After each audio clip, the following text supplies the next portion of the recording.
Kaynak, Berdimuhamedovların interneti sınırlama konusunda farklı görüşleri var.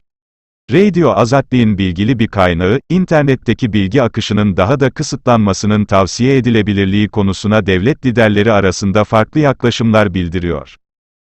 Kaynağa göre Serdar Berdimuhamedov ve çevresi, halkın bilgiye erişiminin kısıtlanmaması, internet kaynaklarının ve VPN hizmetlerinin bloke edilmemesi fikrini ortaya attı. Öte yandan Gurbanguly Berdimuhamedov ve Türkmen siyaseti üzerinde hala önemli bir kontrole sahip olduklarına inanılan bazı danışmanları, ülkedeki bilgi akışının ciddi şekilde sınırlandırılmasından yana. Kaynağımıza göre, yeni Cumhurbaşkanı ve yakın çevresi, pozisyonlarını yetkililere potansiyel bir iç tehdit endişesiyle açıklıyor. Kaynak, yeni devlet başkanının böyle bir tehdit durumunda, dış destek için kapıları açık tutmanın akıllıca olacağına inandığını söyledi.